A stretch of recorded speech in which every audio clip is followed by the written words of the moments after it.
अस्सलामुअलैकुम। पाक टीवी 24 में खुशामदीद। नवाज शरीफ आया तो तब भी गरीब पिस रहे हैं, जरदारी आया तो तब भी गरीब पिस रहे हैं, इमरान खान आया तो तब भी गरीब पिस रहे हैं, अब मौलाना आएगा तो तब भी गरीब। रास्ते जो बंद किए, रास्ते बंद करने का हल नहीं है। अगर उन्होंने बंद करना है तो इमरान खान का घर बंद करें आके, या डी ब्लॉक आके धरना दें, या डी चौक चाइना चौक में आके धरना दें। रास्ते बंद करने से ये अवाम को मतलब जलील ख्वार कर रहे हैं। ये तो कोई इस्लाम ये नहीं कहता कि रास्ते बंद कर दो। आप सल्लल्लाहु अलैहि वसल्लम ने कभी रास्ते नहीं बंद किए, वो तो रास्तों से कांटे उठाने वाले थे।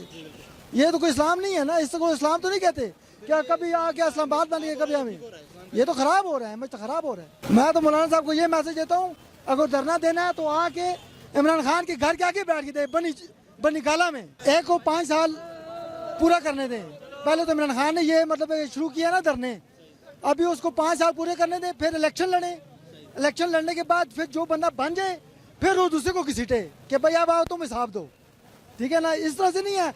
अब एक बेचारा आके खड़ा होता है, दूसरे पीछे धरना देख बैठ जाता है, जी उसने ये कर दिया, उसने वो कर दिया। इस तरीके से नहीं होता निज़ाम। 5 साल उसको पूरे करने दें, उसके बाद फिर अगला जब इलेक्शन हो, इलेक्शन में अगर वो कामयाब होते हैं, उसके बाद फिर वो इमरान खान से पूछा, हाँ भाई इमरान खान साहब अब आप आए, आप हिसाब दें, ठीक है ना। फिर इमरान खान साहब जब मौलाना साहब के 5 साल पूरे होना, फिर इमरान खान साहब जीत जाते हैं, फिर वो हिसाब लें। ये रोड बंद करना, ये चीज़ें, ये जो है ना बिल्कुल नाखुशगवार हैं। इनसे मतलब कोई मसला हल नहीं होता। मिलेंगे नई वीडियो के साथ। सब्सक्राइब बटन पर क्लिक करें और बेल के निशान पर भी क्लिक करें ताकि हर वीडियो आपको मिल सके।